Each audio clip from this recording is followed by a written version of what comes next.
Assalamualaikum warahmatullahi wabarakatuh. Alhamdulillahi rabbil alamin wal aqibatu lil muttaqin wala udwana illa 'alal zalimin. Asyhadu an la ilaha illallah wahda la syarika lah wa asyhadu anna Muhammadan abduhu wa rasuluhu al-mab'uts rahmatan lil alamin. Allahumma fassalli wa sallim wa barik ala Muhammadin imamul mursalin qaidil mujahidin wa ala alihi wa ashabihi wa ansarihi wa junudihi wa man tabi'ahum bi ihsan ila yaumiddin wa ba'd. Waqala ta'ala ya ayyuhalladzina amanu taqullaha haqqa tuqatih wa la tamutunna illa wa antum muslimun. Waqala ta'ala ya ayyuhalladzina amanu taqullaha wa kunu ma'as shadiqin. Jamaah juhur yang Allah cintai, kita banyak bersyukur pada Allah. Mudah-mudahan Allah pertemukan kita nanti dengan Ramadan. 100 hari kurang kita akan berjumpa dengan Ramadan. Itulah sebabnya Masjid Asy-Syamil sudah membuka kesempatan beramal jariah dengan sajadah karpet terbaru. Mudah-mudahan ruku sujud kita di tempat ini insyaallah memberikan juga pahala kepada mereka yang berinfak amal jariah karpet sajadah di tempat ini. Amin ya rabbal alamin. Hari ini kita sudah berada 13 November 2025. Kemarin ada Hari Pahlawan 10 November. Kemarin persis 12 November itu ada 2 hari di Indonesia. Yang pertama Hari Kesehatan Nasional 12 November. Dan sekarang baru mulai ada istilah Hari Ayah. Orang lebih dengar Hari Ibu. Karena memang kita harus akui, kalau kita disuruh mengingat, maka kita lebih banyak mengingat ibu ketimbang ayah. Nggak usah protes, nggak usah protes. Begitulah nasib kita. Ya, karena memang ibu itu Nabi aja menyebutkan berapa kali? 3 kali. Bukan berarti ibunya 3 ya. Jangan disalahartikan. Ini kalau suka menerjemahkan salah bahaya. Artinya kedudukan seorang ibu itu memang istimewa. Ali bin Abi Thalib, menantu Rasulullah, di antara Khalifatul Rasyidin, beliau menjelaskan kenapa ibu itu selalu punya tempat lebih istimewa dari ayah. Karena menurut Ali bin Abi Thalib, ibu melakukan 3 pekerjaan yang tidak bisa dilakukan oleh seorang ayah. 1, ibu mengandung anak. Ini walaupun sudah 3 bulan lebih, tapi tidak pernah lahir. Ya, mirip-mirip Pak. Hamil itu cuma kerjaan seorang ibu, 9 bulan 10 hari. 2, melahirkan anak. Teknologi paling canggih sekarang belum bisa membuat seorang laki-laki bisa melahirkan seorang anak. Bahkan ketika melahirkan itu meregang nyawa antara hidup dan mati.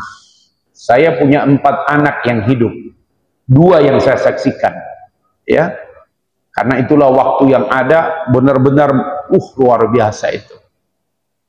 Tapi menurut saya lebih sakit sunat daripada melahirkan. Iya. Karena orang yang bilang melahirkan sakit tetap aja melahirkan.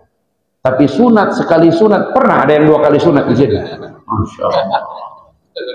Sekali dipotong tuh selesai. Saya pun dulu sunat tuh karena dulu ada hajatan. Ada ulang tahun apa begitu, dibawa ke sebuah sekolah, disuruh baris, dieksekusi Pak. Saya tanya dulu, ini pakai pisau apa pakai bambu? Masya Allah. Karena dulu masih di di kampung. Seorang imam masjid datang. Kami berbaris semua. Udah pakai sarung. Gak pakai apa-apa, Pak. Sarung aja.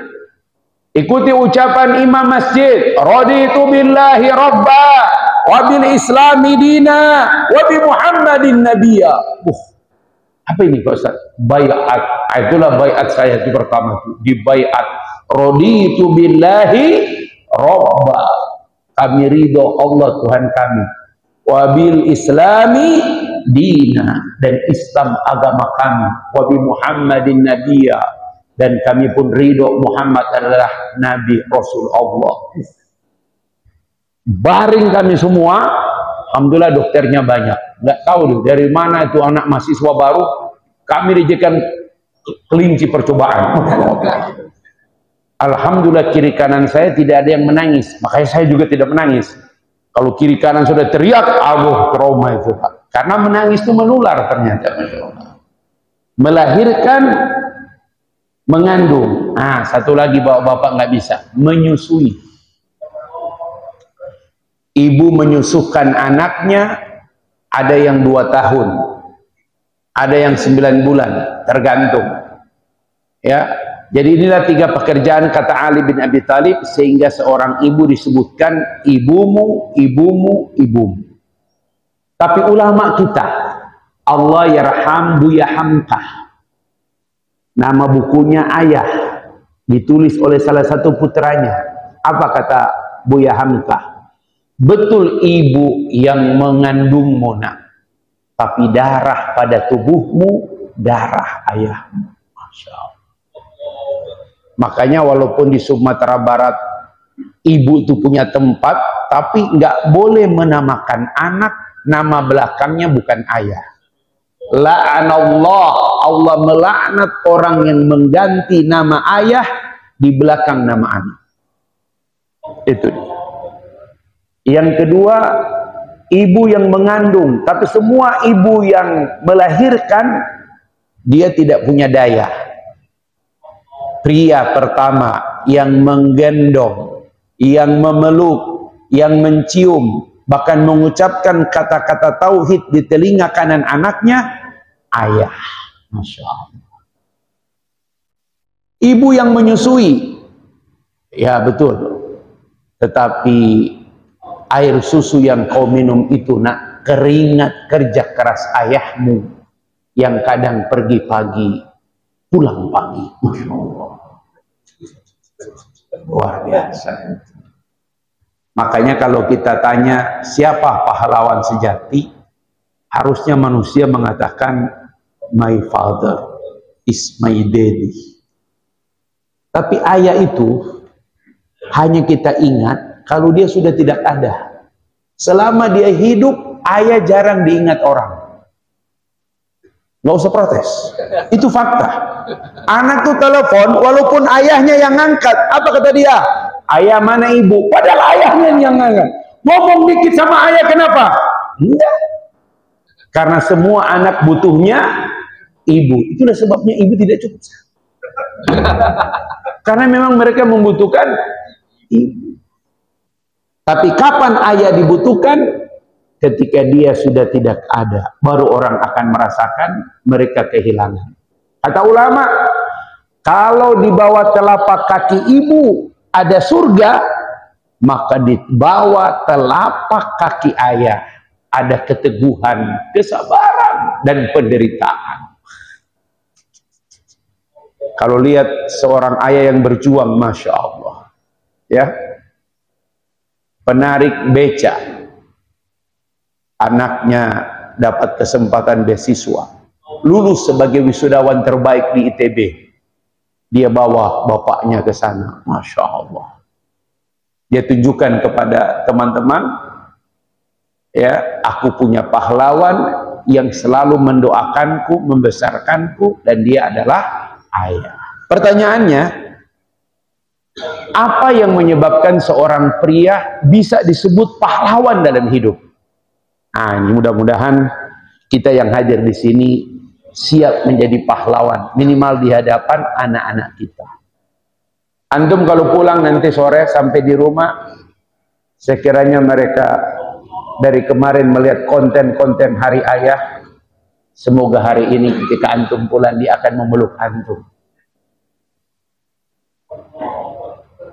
Minimal ada anak yang berkata, ayah terima kasih untuk semuanya. Sudah cukup. Sampai hari ini jangan ada apa-apa ibu, apa-apa ibu, dan ibunya juga provokasi memang. Kalau lebaran tuh semua orang ibu itu Eyang Uti, padahal Eyang Kung tuh masih ada. Ada yang coba nanya, Eyang Kung udah nggak usah, udah tua. Itu kadang-kadang dia keluar ke sebelah pintu dapur, ada pohon belimbing, dia petik daun, dia gigit-gigit. Kesian kadang-kadang ayah itu suka nggak dilihat. Nah, supaya kita dilihat, maka ada 4 sifat utama seorang bisa menjadi pahlawan. Mudah-mudahan ada di antara antum di sini. Ya. Nomor 1, orang itu hanya disebut bisa menjadi pahlawan kalau dia punya asy'ur al-mas'uliyah. Syarat menjadi pahlawan itu kalau dia punya rasa tanggung jawab. Itu. Rasa tanggung jawab. Ustadz, apa menerjemahkan arti tanggung jawab? Kalau antum punya rasa ini berarti antum pahlawan. Apa itu? Tanggung jawab berarti kalau bukan saya, siapa lagi? Itu. Kalau bukan sekarang, kapan lagi? Maka seorang yang punya rasa tanggung jawab, dia menjadi orang yang paling siap mengambil alih semua beban dalam rumah tangga. Mohon maaf bagi antum yang kebetulan istrinya ngajar, istrinya pegawai, istrinya punya pekerjaan, istrinya punya warisan, istrinya punya aset. Antum gak usah lihat itu semua. Karena nafkah dalam Islam dibebankan kepada suami. Berapapun istri berkontribusi dalam rumah tangga, tidak bisa disebut nafkah. Karena kata Rasul, semua pemberian seorang istri dalam keluarga disebut sedekah. Bahkan dalam ilmu fikih, semua pemberian istri kepada keluarga bisa dia tuntut di hadapan hakim jika bercerai. Dan itu terjadi di Malaysia. Seorang wanita yang diceraikan oleh suaminya, maka dia menuntut di hadapan hakim. Selama 25 tahun aku menikah, aku telah berkorban untuk keluargaku. Dan hebatnya semua bantuan dia dalam bentuk, kalau kita kiris ya, online. Dan itu ada buktinya. Dan hakim menghitung nilainya 990 juta kalau rupiah. Dan hakim membebankan itu semua harus dikembalikan oleh suaminya. Masya Allah. Itu Pak. Jadi beban keluarga itu ada di pundak ayah. Dan itulah makna rasa tanggung jawab. Kata ulama-ulama akidah, kenapa seorang ayah itu harus punya rasa tanggung jawab? Karena ayat Quran surat 66 ayat 6. 66 ayat 6. Ayat yang sangat populer. Ya ayyuhalladzina amanu qu anfusakum wa ahlikum nara. Itu dipikul oleh seorang ayah. Jagalah dirimu, jagalah istri dan anakmu, jangan sampai tersentuh oleh api neraka. Makanya beda kalau seorang ayah berdoa, dia tidak pernah membacakan Allahumma ajirni minan nar, maka dia akan membaca Allahumma ajirna minan nar. Yang dia bayangkan wajah istri dan anak-anaknya, bukan wajah anak dan istri-istrinya, bukan. Ya, wajah istri dan anak-anaknya. Beda itu membayangkan. Hati-hati antum, ya. Apalagi istri, ya. Jadi Allahumma ajirna minan nar. Rabbana atina fid dunya hasanah wa fil akhirati hasanah wa qina adzabannar. Yang dia bayangkan adalah wajah istri dan anak-anaknya. Semoga istriku, anak-anakku tidak ada yang tersentuh oleh api neraka. As-su'ur al-mas'uliyah, rasa tanggung jawab. Apa terjemahannya? Kalau bukan saya, siapa lagi? Itulah seorang ayah. Makanya dalam dalil disebut, jika dia keluar dari rumah dalam rangka mencari nafkah dan dia wafat di jalan, maka mata fisabilillah, dia gugur di jalan Allah. Masya Allah. Gitu. Ada kawan, ya, istrinya udah bilang, ayah istirahat aja. Kata dia, hari ini ada meeting penting karena ada tamu. Maka dia bawa kendaraan. Belum sampai Cawang, belum sampai Taman Mini dari Bogor. Karena ngantuk, dia menghajar truk dan mobilnya masuk di bawah truk. Masya Allah. Truk tetap berjalan karena truk nggak merasa kalau ada apa-apa. Masya Allah. Ya, coba itu, meninggal tuh. Waktu kita melayat, istrinya sadar pingsan, sadar pingsan. Sulit sekali kita membahasakan lagi kepada istrinya. Ya, ketika istrinya ngomong, Ustadz, aku sudah peringatkan dia. Nggak boleh mengucapkan kalau sudah sesuatu terjadi, kita mengulang. Kita harus mengucapkan qadarullah wa masya'a. Ya, al-baqa lillah. Ya, keabadian hanya untuk Allah. Dan semua apa yang terjadi, itulah qadar, ketentuan yang Allah berikan kepada dia. Dan tidak ada kehendak terbaik kecuali kehendak dari Allah. Semakin kau ridho, semakin kau menerima apa ketentuan Allah, semakin mudah jalan suamimu karena dia mati di jalan Allah. Ustaz, interupsi. Dia nggak mati di jalan Allah, dia mati di jalan tol, Ustaz. Bukan. Terlalu banyak yang terlalu sempit, ya. Jadi sekali lagi teman-teman sekalian, ruhul mas'uliyah, spirit rasa tanggung jawab. Saya masih ingat karena saya semuanya laki. Kami berlima semuanya laki. Dan ibu tidak mau ada pembantu rumah tangga perempuan. Kata ibu, kalau kau mau ngambil pembantu, cari laki-laki. Karena aku tidak mau anak-anakku nanti, ya, matanya apa semua. Jadi kami akhirnya tidak ada pembantu. Semuanya ibu itu Masya Allah, ayah itu Masya Allah. Lembut orangnya. Sampai dia wafat tak pernah satupun, sesaat pun dia marah. Tapi ibu, Masya Allah. Kata dia, kalau aku tak begini kalian tak jadi. Yang jadi masalah itu pembagian tugas kerja. Allahu Akbar. Semua kerjaan mereka berebut, kecuali satu mereka nggak mau ngambil satu pun. Saya nomor sebelum bungsu. Apa istilah itu kalau sebelum bungsu orang Sunda? Jadi sebenarnya saya juga tidak mau. Satu-satunya pekerjaan yang kami tidak mau apa? Cuci piring. Itulah kami tidak mau. Tapi saya juga sayang sama adik saya.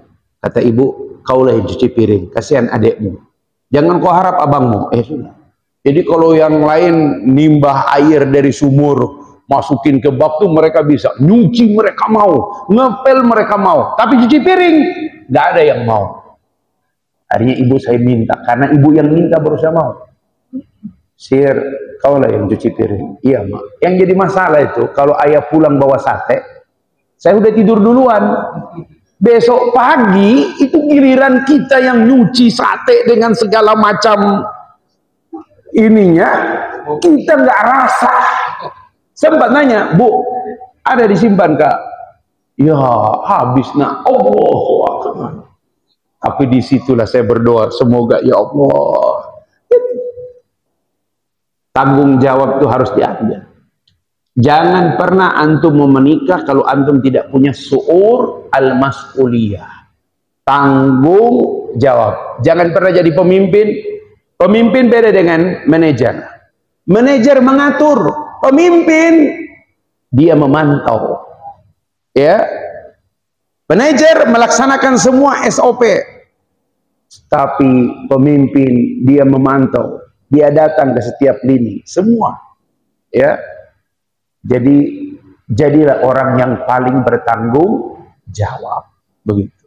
As-su'ur al-mas'uliyah. Ingat, tak ada orang yang lebih lurus dalam hidup kecuali dia selalu ingat, kullu ulaika kana anhu mas'ula.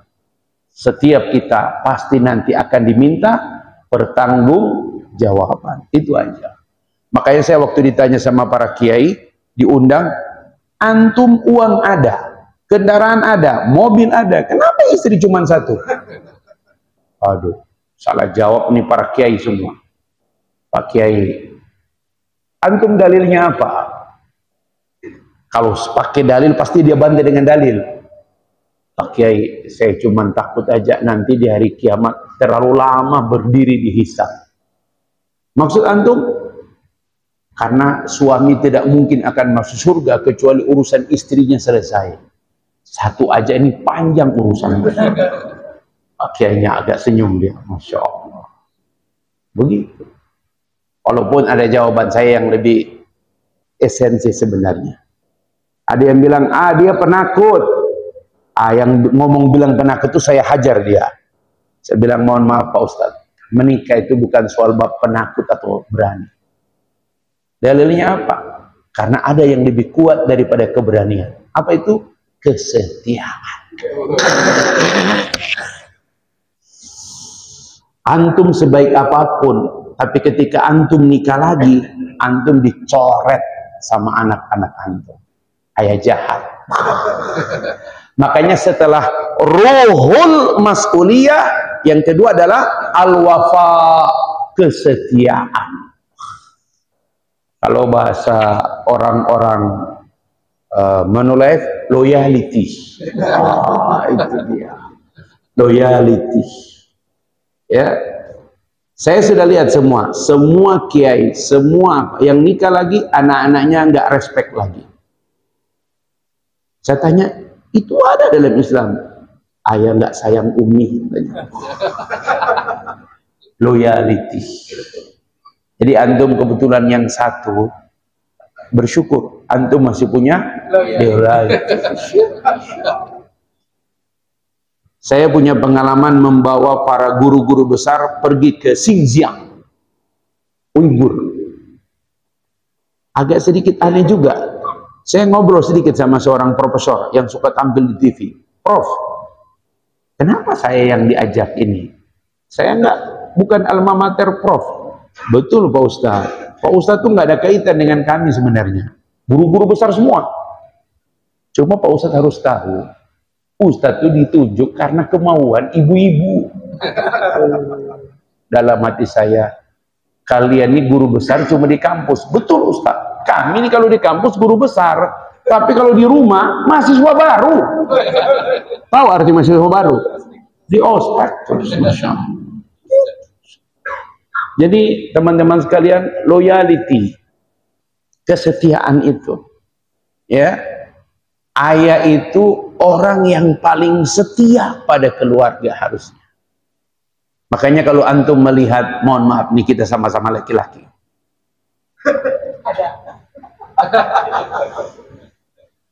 Kalau antum melihat ada wanita yang bening, cantik, apa kata Rasul? Ketahuilah, apa yang ada pada dia itu ada pada istrimu. Kalaupun beda casingnya aja. Kebetulan mereka punya skincare yang lebih mahal. Itu aja. Kalau rasa, ya, yang membedakan fantasi aja sebenarnya. Kalau rasa, Allah udah buat kadarnya begitu. Maka jangan pernah tertipu dengan senyuman seorang wanita. Seorang penyair berkata, senyuman wanita merobek kantongmu. Makanya dulu waktu masih awal-awal kita kumpul tuh, saya beritahu pada mereka, kalau kau kerja, kau di mana ada wanita tersenyum pada antum, ya, tundukkan pandanganmu. Kenapa? Karena senyumannya merobek kantongmu nanti. Kan kita nggak tega. Bang, aku makan ya. Makanlah dek, makanlah dek. Nah itu sudah. Ya. Jangan pernah memberi harapan pada wanita. Ketika kita sudah berbuat baik, sudah itu. Dia sudah menganggap kita orang baik. Lama-lama dia simpatik. Nah lama-lama, hati-hati nih. Yang suka meeting bareng, makan siang bareng, pergi tugas bareng. Karena memang, tapi kan Ustaz untuk syiar, untuk dakwah ini. Betul, pertama antum berdakwah, lama-lama terdakwa. Hati-hati. Karena da'i dengan doi beda tipis. Hati-hati. Tidak mudah nih bicara tentang kesetiaan. Apalagi kalau orang rumah juga sudah mulai, aduh. Saya pernah menyampaikan materi tentang awatif fil usrah, emosi dalam keluarga. Sampai ada ungkapan, jangan pernah kau membuat wanita marah. Wanita itu makhluk yang lembut, tapi kalau dia marah, Allah wala quwata illa billah. Ngeri. Kenapa? Semua kejahatan kita akan dia ungkap. Hati-hati. Mereka rata-rata ahli sejarah. Saya dikomplain sama bapak-bapak pensiunan, Ustadz, apa hukumnya seorang istri ngungkit-ngungkit masa lalu?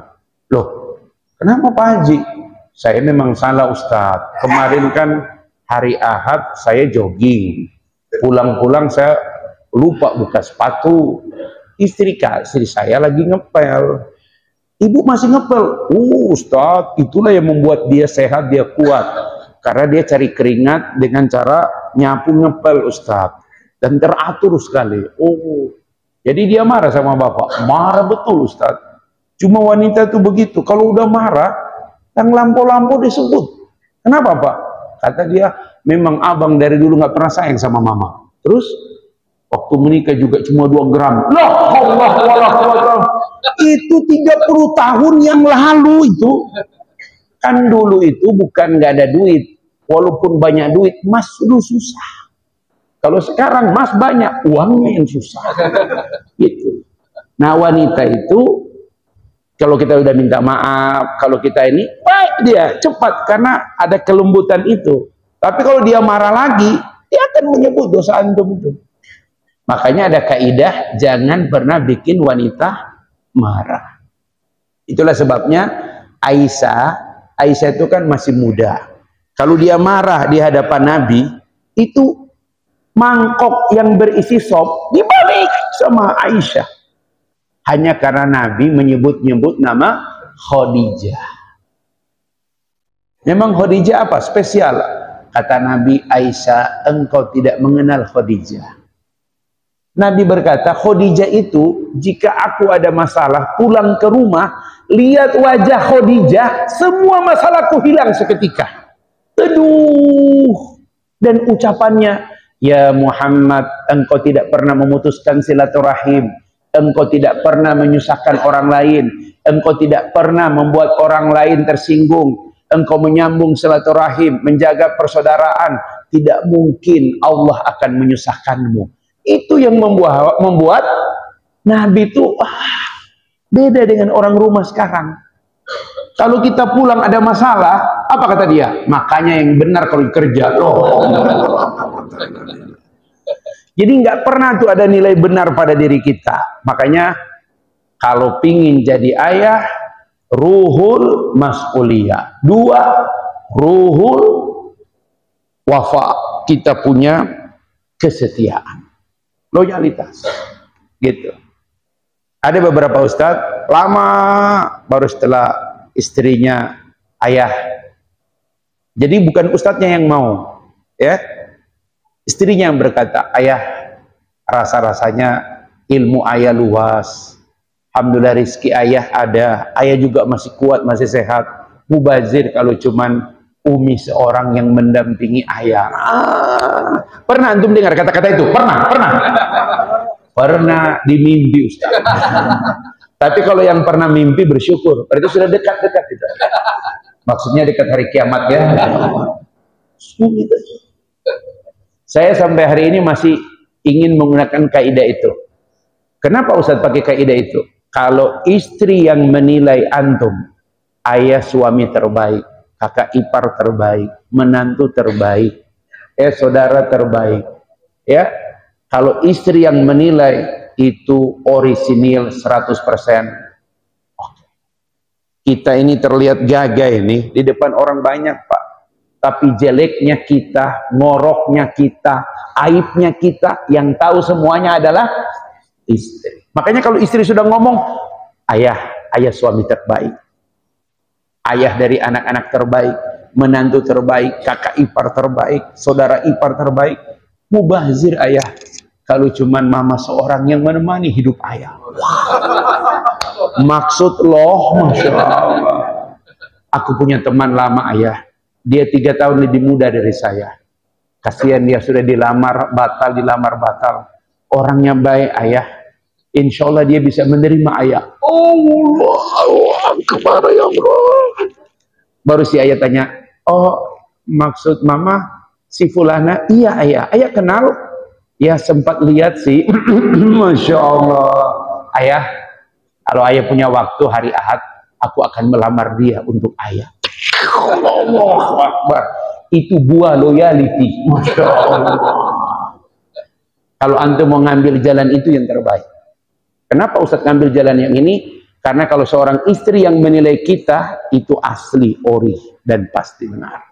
Kalau cuma kata orang itu dalam bahasa hadis, kila wa kila, belum bisa itu. Tapi kalau istri yang ngomong, ayah orang baik, ayah suami baik, ayah suami anak, ada ayah dari anak-anak terbaik. Antum tuh kalau dalam ilmu hadis tuh, udah masuk tuh, sikoh, dipercaya. Bisa. Pertanyaannya kapan itu?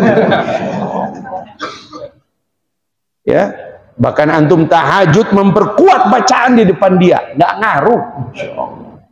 Apa kata seorang istri? Ayah bukan umi tidak menilai ayah baik, tapi bagi ayah punya istri, umi dan anak-anak cukuplah ayah. Memang dalam Islam, ini saya sedikit sebut ya, nama suratnya An-Najm. Ini bukan merendahkan selera kita, ini bukan. Allah Subhanahu wa Ta'ala menciptakan segala sesuatu itu suka berpasangan. Kalau Allah sebut malam, pasti siang. Kalau dunia, akhirat. Hidup, mati. Tertawa, menangis. Tapi ada satu kata dalam Quran disebutkan dengan padanan yang tidak seperti lawan kata. Apa itu? Kaya. Kaya dalam Quran tidak pernah dipasangkan dengan miskin. Sebab kata miskin dalam Quran hanya dipasangkan dengan kata yatim. Al-yatama wal masakin. Ara'aita alladhi yukadzibu bid-din fadzalika alladhi yad'ul wa la yahuddu ala ta'amil miskin. Ya. Kata miskin hanya dipasangkan dengan kata yatim. Sementara kata kaya dalam Quran surat An-Najm, ya, wa huwa aghna wa aqna, dia menjadikan kalian kaya dan cukup. Orang kaya itu orang yang sudah sampai pada level merasa cukup, itu orang kaya. Orang kaya yang kehilangan rasa cukup, maka dia akan jatuh seperti orang miskin. Sebaliknya orang miskin yang memiliki rasa cukup, maka dia akan hidup seperti orang kaya. Pertanyaan saya kepada antum, apakah antum merasa cukup dengan yang sekarang? Kelihatan masih bimbang antum. Apakah antum merasa cukup dengan yang sekarang di rumah itu? Apakah satu cukup? Masya Allah. Takbir! Minimal di masjid kita keluarkan semuanya. Masya Allah. Ya, gak enak nih ceramah pakai rekam-rekam begini. Ya. Jadi teman-teman sekalian, loyalitas itu sifat seorang ayah, sehingga ketika dia tidak ada, kata anak-anak, ayah sebenarnya kalau dia mau nikah lagi mudah bagi ayah, tapi ayah sangat mencintai mama. Itu ketika sang ayah meninggal itu, insya Allah. Dalam Islam, Kalau suami meninggal, wanita boleh menikah lagi, boleh tidak. Tidak ada paksaan. Kenapa wanita boleh tidak menikah lagi? Karena wanita terbiasa mengurus dirinya. Maka sampai tua pun, kalaupun dia tidak menikah lagi, no problem. Tapi seorang pria ketika istrinya meninggal, tidak mungkin dia tidak menikah lagi. Karena pria, walaupun punya anak yang soleh, punya menantu yang baik, tidak bisa diurus hidupnya kecuali hanya oleh istrinya. Titik. Tidak bisa. Saya sendiri menyaksikan bagaimana seorang jenderal ketika istrinya meninggal. Itu pun karena kanker stadium 4 yang tidak terdeteksi. Dia merasa bersalah, terlalu sibuk dengan urusan manusia. Dia lupa pada istrinya. Ketika dibawa ke Singapura, Elizabeth Queen itu, apa kata mereka? Sekiranya 1 bulan yang lalu Bapak datang ke sini, Ibu masih bisa kami upayakan dengan pengobatan terbaik. Tapi ini sudah nyebar, Pak. Stadium 4 nyebar. Bukan stadium 4 awal, stadium 4 nyebar. Pulang ke Indonesia, istrinya meninggal. Anaknya sahabat kami. Dia telepon, Pak Ustadz boleh minta tolong. Kenapa? Mereka memanggil jenderal dengan papi. Papi tidak lagi keluar kamar. Oh, bahaya saya bilang. Coba kalian pergi ke kantor, cari atasannya, cari orang yang dia hormati, ajak dia kemana, saya bilang. Atasannya datang, gak komen dia, diem terus. 6 bulan dari kematian istrinya, dia menyusul, dipanggil Allah Subhanahu wa ta'ala. Makanya kata Imam Syafi'i, kalau kita mencintai seseorang, jangan terlalu berlebihan. Ketika dia meninggalkan kita akan merasa kehilangan. Berkeluarga itu, Pak, bukan berarti tidak harus tenang, tidak ada suara besar. Keluarga yang tenang itu namanya keluarga kuburan. Betul kau wong Jogja, wong Solo, tapi yang namanya keluarga itu ada juga teriak sedikit, ada riak-riaknya, ada apa, begitu keluarga. Gitu. Cuma setelah itu maaf lagi, rukun lagi, seperti itu. Tidak ada keluarga itu tenang terus, tidak ada, Pak. Seperti itu. Rasulullah SAW didatangi oleh istri-istrinya, dimotori oleh Hafsah binti Umar ibn Khattab. Bayangkan istri-istri Nabi berkumpul dan mereka mengajukan tambahan biaya hidup. Masya Allah. Nabi, karena waktu usia 6 bulan sudah dicabut semua noda hitam di hatinya, Nabi tidak pundungan, Nabi tidak emosional, diam dia. Kenapa? Nabi sudah punya dalil, mawadda'aka rabbuka wa ma qala. Dia tahu Allah tidak pernah meninggalkannya, Allah tidak pernah membencinya. Allah pasti beri petunjuk. Sampai turun ayat dalam surat Al-Ahzab, "Qul," katakanlah ya Muhammad kepada istri-istrimu, jika mereka memilih dunia, ya, maka ceraikan mereka atau mereka kembali kepada Allah dan Rasulnya. Umar bin Khattab datang ke Hafsah, ya, istri Nabi itu yang menjadi provokator utama, hampir dia tampol, Masya Allah. Jadi Umar bin Khattab itu mengingatkan kepada Hafsah, apa kau tidak perhatikan Nabi setiap kali dia bangun, bekas alas tikar itu masih nampak di pipinya. Nabi tidak hidup seperti sahabat yang lain. Hanya Ruqayyah dan Ummu Kulsum yang Nabi nikahkan dengan laki-laki kaya. Siapa dia? Utsman ibnu Affan. Itu pun bukan karena Utsman kaya. Nabi menyebut apa gelar Utsman yang paling utama? Ya, Nabi pernah di satu tempat ada semacam kobokan gitu, memasukkan kakinya karena air, tapi dia mengangkat jubah sampai di lutut. Tapi ketika Utsman lewat, tiba-tiba dia turunkan jubahnya. Sahabat protes, ya Rasul, tadi di depan kami engkau angkat jubahmu, tapi kenapa Utsman lewat kau turunkan? Apa kata Nabi? Bagaimana aku tidak malu dengan Utsman? Malaikat saja malu dengan Utsman bin Affan. Apa kelebihan Utsman? Kata Nabi, dialah laki-laki yang paling bisa membahagiakan, menghormati para wanita, istri-istrinya. Setelah Ruqayyah dan Ummu Kulsum meninggal, Utsman menikah dengan wanita terakhir, namanya Atikah. Usianya 19 tahun, gadis tercantik di Madinah, di Ansor pada waktu itu.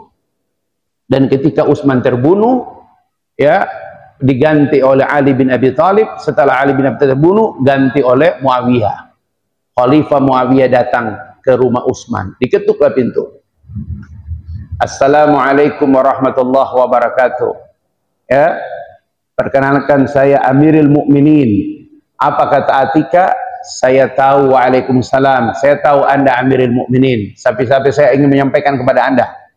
Belum dibuka pintu, ketahuilah Amirul Mukminin, saya tidak ingin berpisah dengan Utsman di surga. Allahu Akbar. Karena dia tahu kalau ada khalifah mendatangi seorang janda muda, berarti untuk melamar. Ditolak, Masya Allah. Karena dalam hadis, wanita yang terakhir dinikah itulah yang akan menemani suaminya di surga. Nah, sekarang pertanyaan Ustadz ke antum. Kira-kira nih kalau antum masuk surga, amin. Apakah antum mau ditemani istri sekarang ini? Kenapa antum senyum-senyum? Kalau antum masuk surga, amin. Apakah antum ingin ditemani oleh istri yang sekarang ini? Masya Allah. Cuma 2-3 orang yang langsung bilang iya, yang lain masih ragu. Ustadz, sekarang aja dah susah saja. Apalagi kalau dia lagi, insya Allah. 70 bidadari itu cuma menemani, tetap aja istri kita. Itu syaratnya satu, kalau dia meninggal duluan, antum ridho kepadanya. Dan kalau antum sebelum meninggal, dia masih hidup, antum juga ridho kepadanya. Maka wanita itu Allah akan rubah menjadi usia 21 tahun. Antum tidak akan kenal lagi dia. Tapi dia lebih cantik nantinya, lebih wangi, lebih bersih daripada bidadari 70 yang menemani nanti antum. Dialah yang akan dilayani oleh bidadari itu dan menemani antum. Ya, mudah-mudahan saya. Ibu-ibu waktu saya tanya, apakah ibu-ibu mau nanti masuk surga didampingi oleh bapak? Tergantung, Ustaz. Wanita sekarang suka menawar. Gitu. Makanya kalau pengajian dengan ibu-ibu itu bagus awal-awal bulan. Itu semua insya Allah. Gitu. Kalau udah tanggal-tanggal begini, berat. Tanggal berapa nih? 13. Mulai kering. Berat itu. Jadi loyalty. Yang ketiga, ini yang ketiga. Bentar lagi. Yang ketiga, ayah itu jadi pahlawan karena dia punya yang ketiga. Apa itu? Ruhut tadhiyah. Dia punya spirit pengorbanan. Masya Allah. Jujur aja, kalau pulang kampung, masuk ke rumah, tempat pertama yang saya akan masuk adalah kamar bapak. Dan ibu udah tahu tuh. Saya akan buka lemari kayu bapak. Lemari pakaian, itulah saya hitung berapa baju yang dia tinggalkan. Bisa dihitung. Jangan buka lemari ibu, baju ibu. Lemari bapak, baju ibu juga. Kita bisa lihat, ya Allah ini baju tahun berapa yang saya kirim, masih dia simpan. Pernah sekali saya nanya, ayah, koko kemarin yang aku titip, udah dipakai sama abangmu. Masya Allah. Jadi kalau koko bagus, si abang lihat, ayah aku pakai ya, nggak pernah dia tahan. Karena baginya yang penting, anak istrinya hidup bahagia. Insya Allah. Coba antum ingat almarhum bapak itu gimana? Ya banyak-banyak dia. Makannya bagaimana? Sederhana sekali. Gak macam-macam. Cuma ada satu yang selalu saya ingat. Kalau dia pulang sore, dia pasti belikan martabak. Masya Allah. Karena pada waktu itu, di kampung tuh martabaklah kue yang paling enak. Bawa sama dia. Belum sampai dia masuk pintu rumah, anak-anak itu Masya Allah, pagi si abang. Duluan, aku bagi ayah, Masya Allah.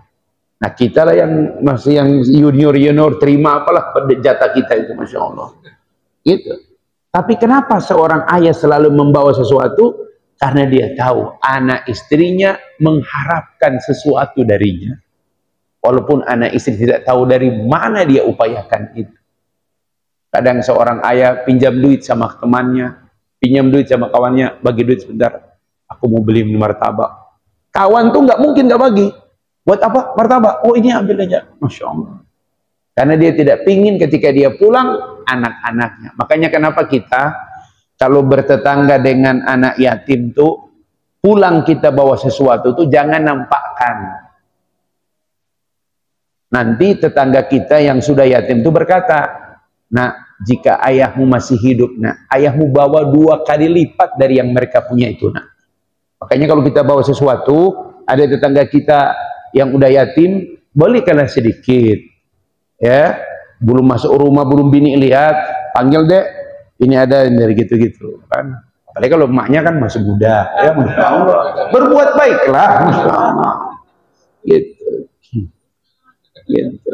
Kita bagi-bagi. Antum beli duren, makan duren, taruh itu kulitnya di depan situ. Allahu Akbar. Anak yatim itu ngiler itu. Ya Allah, kalau ayahku masih hidup, ayahku pasti beli dari itu. Masya Allah. Hati-hati itu. Ruhu tadiyah, pengorbanan itu. Ya. Dan seorang ayah itu nggak pernah mikir lebaran dia punya baju apa. Enggak. Kemarin terakhir saya lewat Pasar Baru. Karena ngejemput ada saudara. Udah lama nggak pernah lewat Pasar Baru. Teringat tahun berapa itu? 2001 apa 2002? Pasar Baru top banget waktu itu. Apalagi menjelang Lebaran, Pak. Saya lihat tuh ada orang turun M12, rumahnya di Kampung Melayu. Dia mampir, dia bawa beras 1 tenteng. Dari toko awal dia lewat sampai toko akhir. Bolak lagi dia berhenti sejenak, dia lihat amplop, dapat THR dia dari si kok, karena dia kerja di toko di Glodok. Dia mampir Pasar Baru, tadinya dia niat mau belikan baju untuk anak-anaknya, tapi setelah dia timbang-timbang, kalau dia beli baju nanti makan apa? Masya Allah. Akhirnya dia cuma mampir beli sebuah kaset, dulu kaset pita. Kaget juga itu kasetnya. Sampai di rumah ada tape kecil, dia putar kaset itu. Syairnya dinyanyikan oleh Dea Ananda, masih kecil. Dia pegang volumenya. Volume yang pertama dia kecilin. Baju baru alhamdulillah, itu dikecilin dia. Dipakai di hari raya, dikecilin. Tapi yang kedua digedein. Tak punya pun tak apa-apa, masih ada baju yang lama. Nangis istrinya. Dipeluklah suaminya. Iya ayah, mama nggak minta baju baru, tapi buat anak-anak. Masya. Begitulah, itulah sebabnya yang antum-antum ini yang menangani apa perusahaan apa, perhatikanlah THR karyawan baik-baik, Masya Allah. Jangan tunda THR-nya, gitu. Memang baju baru itu bukan hadis, bukan Ustaz, nggak ada. Ya, tapi Rasulullah SAW mengatakan, jangan ada orang yang menangis karena tidak makan dan tidak punya baju di hari raya. Rasul berjalan dari pintu yang lain dan pulang dari pintu yang lain, Masya Allah. Bertemu dengan seorang anak yatim. Apa kau tak makan? Nah, makan ya Rasul. Apa kau baju yang kau pakai ini? Baju baru ya Rasul. Tapi kenapa kau menangis? Aku menangis karena aku lihat selesai sholat semua mereka berpelukan pada orang tua, sementara aku berpelukan pada siapa? Kata Rasul, maukah engkau menganggapku sebagai orang tua? Senangnya dia. Itulah sebabnya 100 hari kurang, 97 hari menuju Ramadan, ya, duduklah sama istri sama anak-anak. Kalau ada waktu, mereka pulang dari pesantren, mereka pulang dari kuliah, duduklah gitu. Ramadan tahun ini kalau eyang masih ada, neneknya masih ada, ya, kalian hitung-hitunglah baik-baik. Kalau bisa pulang, pilih 2, pulang awal Ramadan atau pulang saat Lebaran, gitu, ya. Karena bagaimanapun orang tua itu merindukan kita. Pulanglah, ya, pulang. Ustadz, masa Rasul, memang di masa Rasul tuh orang Arab tinggal satu keluarga besar satu tempat. Nggak ada pulang, nggak ada mudik-mudik orang Arab tuh. Karena tinggalnya mereka satu tempat, semua satu suku semua di situ. Kita model kayak Cina. Dari kampung-kampung datang ke Beijing, dari kampung-kampung datang ke Guangzhou, dari kampung-kampung datang ke Shenzhen, gitu kan. Setelah itu Lebaran pulang. Nah, kita mirip itu, Pak. Ya, sedikit banyak kalian berterima kasih lah pada presiden yang sudah buat jalan tol itu. Berterima kasih lah, walaupun hutang. Terima kasih. Gitu. Bisa pulang tuh dari sini. Sekarang Lebaran tahun ini sampai Banyuwangi. Lebaran tahun ini sampai Banyuwangi. Masya Allah. Nggak ada kendala dan nggak bayar, cuma nempel ahi. Etol. Gitu. Kita belum bisa menggunakan teknologi yang tidak nempel, cuma lewat kepotong saldo. Belum, ya. Seperti itu. Di Singapura juga suka bermasalah. Orang lewat bawah, yang di atas juga bisa kepotong karena di bawah ada mesinnya. Terlalu sensi, ya, seperti itu. Kalau ada rezeki, tengoklah orang tua kalau masih ada, ya. Karena antum itu dengan anak-anak antum tuh permata bagi dia. Seperti itu. Tapi kalau antum memang berhalangan, ada niat yang lain, anak mau masuk perguruan tinggi, anak mau lanjut, teleponlah baik-baik. Gunakan teknologi video call. Atau jangan semua pulang, antumlah yang pulang. Minta izin sama istri anak, ayah aja yang pulang ya. Pulang gitu. Ya. Karena bagaimanapun bunda, apalagi kalau masih ada ayah, mereka merindukan kita. Semoga saja Allah berikan kita rezeki, Allah berikan kita kesempatan, dan jangan pernah melupakan laki-laki itu. Kalau antum tanya sama saya, Ustadz, apa kebutuhan seorang ayah? Dianggap, disapa. Ya, mohon maaf, saya tidak berprasangka buruk sama antum, tapi coba lihat phonebook antum. Kalau phonebook antum nggak ada nama ayah antum, phonebook antum ayah tidak jadi nomor 1 di phonebook antum, berarti memang dia nggak antum ingat ada. Walaupun dia sudah nggak ada, nama dia masih ada.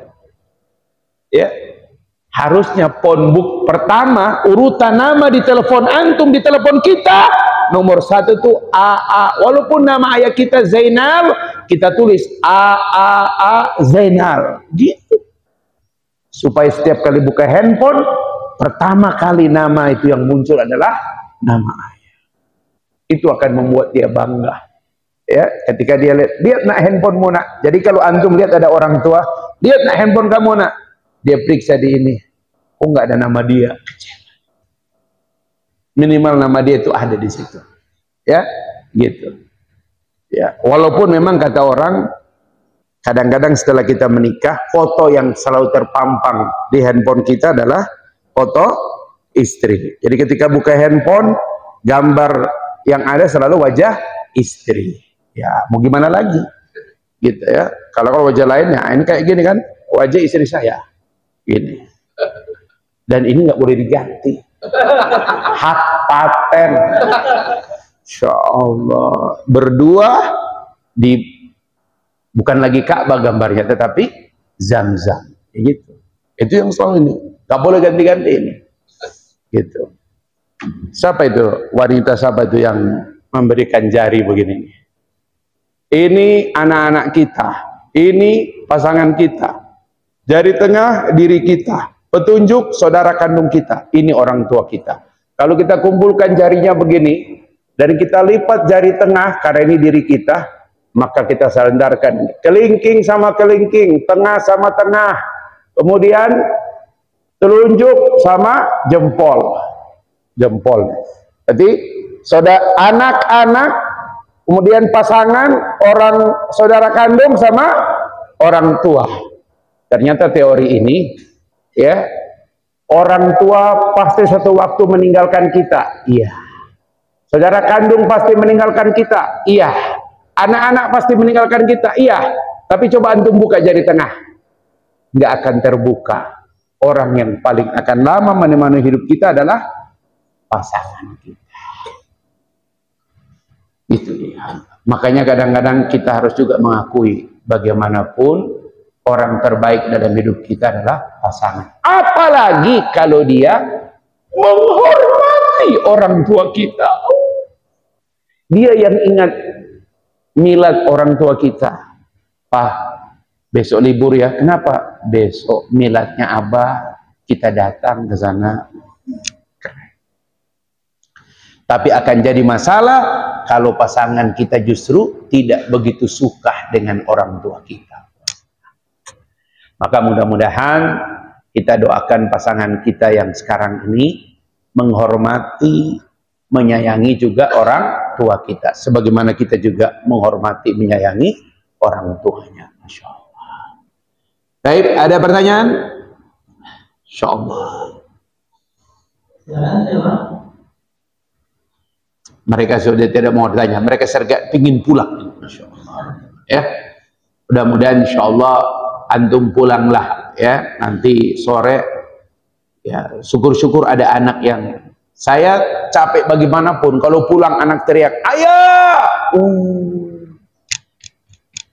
Yang paling saya bangga tuh kalau mereka berebutan tuh turun dari tangga, ayah ayah ayah ayah. Nah yang paling parah tuh yang bungsu, sekarang sudah digontor. Dia nggak mau kalau bukan dia yang pertama. Ayah keluar pintu lagi ayah. Aku pingin aku yang duluan. Masya Allah. Kata si abang yang jahil. Udah telat. Tadi kan udah. Enggak diulangi lagi. Jadi saya keluar lagi dari kamar dari itu rumah. Datang ayah. Dia duluan lari. Dia peluk. Wah. Itu nggak akan terulang lagi sama. Sekarang masalah mau meluk. Ih ayah mah gitu. Ustaz bagaimana kalau anak sudah besar? Kalau peluk. Tidak boleh peluk dari depan, menyentuh dadahnya. Kita peluk dari samping. Kalau anak laki, boleh kita peluk. Tapi anak laki diusap di sini. Kalau anak perempuan, dari samping kita usap belakangnya.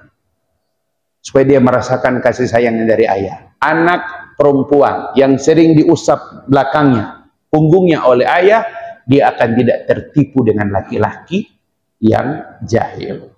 Mudah-mudahan insyaallah anak-anak kita Allah jaga semuanya. Amin ya rabbal alamin. Allahumma rabbana hablana min azwajina wa zurriyatina qurrata a'yun waj'alna lil muttaqina imama. Ya Allah, jadikanlah kami, jadikanlah pasangan kami, jadikanlah anak-anak keturunan kami qurrata a'yun, yang menyejukkan hati kami. Menyejukkan hati karena mereka taat kepadamu ya Allah. Ya Allah, jika Ramadan ini tinggal kurang 97 hari, jika Abah orang laki-laki itu masih hidup, beri dia kesempatan ya Allah agar tahun ini dapat menyempurnakan Ramadan.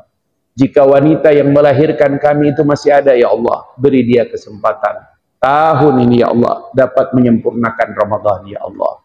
Ya Allah, jika mereka telah di alam barzah, mereka di alam kubur, jadikan semua amal-amal soleh, tadarus, tahajud, puasa, sholat, sedekah, majelis ilmu, jadikan pahala ya Allah mengalir kepada mereka. Allahumma ghfir lahum warham wa'afi wa'fu an.